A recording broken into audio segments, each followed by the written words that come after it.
बिस्मिल्लाहिर्रहमानिर्रहीम।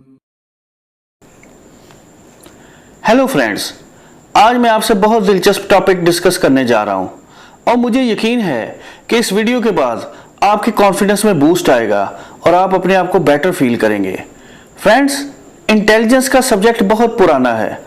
हर किसी की ख्वाहिश होती है कि उसके पेरेंट्स, टीचर्स और उसके फ्रेंड्स उसे इंटेलिजेंट कहें, क्योंकि इंटेलिजेंट आदमी ही आगे जाके सक्सेसफुल हो जाते हैं और जो इंटेलिजेंट नहीं होते वो लाइफ में कहीं पीछे रह जाते हैं। इंटेलिजेंट कहलवाने के लिए इंटेलिजेंस का होना ज़रूरी है। और ये इंटेलिजेंस है क्या चीज़? पहले वक्तों में, बल्कि शायद 1980s और 1990s में इंटेलिजेंस को स्टडीज़ के साथ जोड़ा जाता था, बल्कि आज भी शायद ऐसा ही है। यानी अगर आप पढ़ाई में अच्छे हैं तो आप ज़्यादा इंटेलिजेंट हैं। अगर आप पढ़ाई में अच्छे मार्क्स आते हैं तो आप इंटेलिजेंट हैं। अगर आपके मार्क्स कम हैं तो सॉरी, आप इंटेलिजेंट नहीं हैं। लेकिन जब हम दूसरी तरफ देखते हैं, यानी रियलिटी को देखते हैं और प्रैक्टिकल लाइफ का मुशाहिदा करते हैं, तो हमें बिल गेट्स जैसे कम पढ़े लिखे के पास उनसे भी ज़्यादा हाईली क्वालिफाइड लोग नौकरी करते नजर आते हैं। तो हमें हैरानगी होती है और हमें शायद ऐसा लगता है कि नेचर कुछ अनफेयर है, जबकि रियलिटी में ऐसा नहीं है। दरअसल बिल गेट्स में भी इंटेलिजेंस है और उनकी इंटेलिजेंस हमारी पढ़ाई लिखाई वाली इंटेलिजेंस से ज़रा डिफरेंट है। और ये कैसे डिफरेंट है, ये वीडियो आपको इसी डिफरेंस के मुताल्लिक बताएगी। फ्रेंड्स, नेचर ने हमें बहुत ज़्यादा सलाहियतों से नवाजा है और इन सलाहियतों का हेडक्वार्टर हमारा ब्रेन है। 100 बिलियन ब्रेन सेल्स यानी न्यूरॉन्स हमें अनलिमिटेड पोटेंशियल का मालिक बनाते हैं। अब ये हम पर डिपेंड करता है कि हम इन 100 बिलियन सेल्स में से कितने ब्रेन सेल्स इस्तेमाल करते हैं। हार्वर्ड यूनिवर्सिटी के डॉक्टर हॉवर्ड गार्डनर के मुताबिक इंटेलिजेंस 7 टाइप्स की है। और ये बात याद रखें कि हर एक इंटेलिजेंस की अपनी इंपॉर्टेंस है।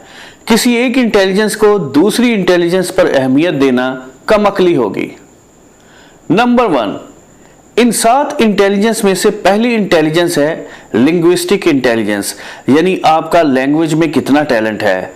इस इंटेलिजेंस के मालिक लोग अच्छा लिख सकते हैं और अच्छा बोल सकते हैं। आप शाम को टॉक शोज जरूर देखते हैं। टॉक शोज के होस्ट और गेस्ट के पास लिंग्विस्टिक इंटेलिजेंस है। अगर आप में भी अच्छा बोलने या लिखने की सलाहियत मौजूद है तो आप में भी ये टैलेंट मौजूद है। ऐसे लोगों को पढ़ने का शौक भी होता है और वो वैरायटी ऑफ बुक्स पढ़ते हैं और उनके आइडियाज़ पे गौर व फिक्र करते हैं और ये आइडियाज़ उनकी राइटिंग और स्पीकिंग पावर को बढ़ा देते हैं। सेकंड, दूसरी इंटेलिजेंस है मैथमेटिकल या लॉजिकल इंटेलिजेंस। इस इंटेलिजेंस के लोग नंबर्स और डिटेल्स में बहुत दिलचस्पी रखते हैं। उनसे किसी मैच का स्कोर पूछें या मोहल्ले में डाली गई कमेटी का हिसाब किताब, वो आपको फौरन डिटेल्स बता देंगे। ऐसे लोग लॉजिक और सिस्टम को बहुत अच्छी तरह समझते हैं। ये लोग आपको ये भी बता सकते हैं कि टीवी या मोबाइल फ़ोन का फंक्शन क्या है, ये कैसे काम कर रहे हैं। सॉफ्टवेयर, हार्डवेयर के मुताल्लिक इनकी जानकारी ज़बरदस्त होगी। ऐसे लोग साइंटिस्ट, इंजीनियर और अकाउंटेंट्स बन जाते हैं। थर्ड, हमारी तीसरी इंटेलिजेंस है विजुअल इंटेलिजेंस, यानी किसी चीज़ को देखने की सलाहियत। ये ऐसी इंटेलिजेंस है कि इसकी मदद से लोग अपने जहन की आंख से बहुत कुछ देख लेते हैं और ठीक ठाक प्रेडिक्ट कर सकते हैं। जब हम किसी खाली प्लाट पे जाते हैं तो हमें इंजीनियर बताते हैं कि यहाँ पर बेडरूम होगा, यहाँ पे टीवी लाउंज होगा, यहाँ पे किचन होगा। उस वक्त वो अपनी विजुअल इंटेलिजेंस का इस्तेमाल कर रहे होते हैं। विजुअल इंटेलिजेंस डिजाइनर्स, आर्किटेक्ट और आर्टिस्ट के पास होती है। नंबर 4, आपने अक्सर अपने कुछ दोस्तों को देखा होगा कि वो टेबल अच्छा बजा लेते हैं। प्लास्टिक की खाली बोतल्स हो या कोई बर्तन हो, वो फौरन उसको ड्रम की तरह बजाना शुरू कर देते हैं। ऐसे लोग म्यूजिक के रिदम और बीट को भी जल्द समझ लेते हैं और म्यूजिक की सेंस इनमें बहुत अच्छी होती है। ये म्यूजिकल इंटेलिजेंस है। बचपन में हम जब पोइम्स या टेबल्स याद करते हैं तो उस वक्त हम अपनी म्यूजिकल इंटेलिजेंस को ही यूज कर रहे होते हैं। इंटेलिजेंस की 5वीं किस्म फिजिकल इंटेलिजेंस है। आपने क्रिकेटर्स को लाजमी देखा होगा, एथलीट्स, फुटबॉल प्लेयर्स को भी देखा होगा। ऐसे लोगों को भी देखा होगा जो डांस करने के शौकीन होंगे, और ऐसे लोग भी आपकी नज़रों से गुजरे होंगे जो अपने हाथों से बहुत कुछ बना सकते हैं। ये लोग फिजिकल इंटेलिजेंस को शो कर रहे होते हैं। हम फिजिकल इंटेलिजेंस यानी हाथ से मेहनत करने वाले को इतनी इज्जत नहीं देते, लेकिन हकीकत ये है कि अगर ये राइट डिसिप्लिन में मेहनत करें तो रुपया, पैसा और स्टेटस में बहुत सौ को पीछे छोड़ जाएं। नंबर 6, इंटेलिजेंस की अगली किस्म है सोशल इंटेलिजेंस, यानी आप दूसरे लोगों को कितना समझ सकते हो, उनसे कैसे डील कर सकते हो, उनसे कैसे काम ले सकते हो। इसको इंटरपर्सनल इंटेलिजेंस भी कहते हैं। ऐसी इंटेलिजेंस के लोग अच्छे मैनेजर, अच्छे बिजनेसमैन, अच्छे टीचर, अच्छे पेरेंट्स, अच्छे कोलीग्स और हत्ता के पॉलिटिशियंस भी बन सकते हैं। 7, सातवीं इंटेलिजेंस इंट्रापर्सनल इंटेलिजेंस है। ये सेल्फ एनालिसिस की इंटेलिजेंस है। इस इंटेलिजेंस के हामिल लोग अपने बिहेवियर और फीलिंग को समझ सकते हैं। यही वजह है कि ये लोग दूसरों की फीलिंग्स और बिहेवियर को भी आसानी से समझ जाते हैं। ये लोग अच्छे फिजिशियंस, काउंसलर्स, साइकोलॉजिस्ट, ह्यूमैनिटेरियंस और सोशल वर्कर बन सकते हैं।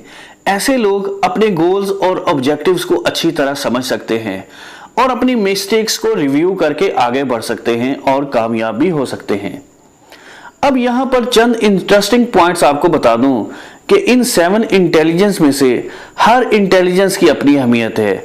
हम किसी को सुपीरियर या किसी को इन्फीरियर नहीं कह सकते।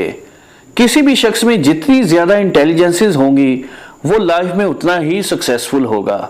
मसलन हमने बिल गेट्स की बात की, तो बिल गेट्स में लिंग्विस्टिक इंटेलिजेंस भी है, यानी वो बात करना जानता है और अपने सब्जेक्ट पे कमांड है।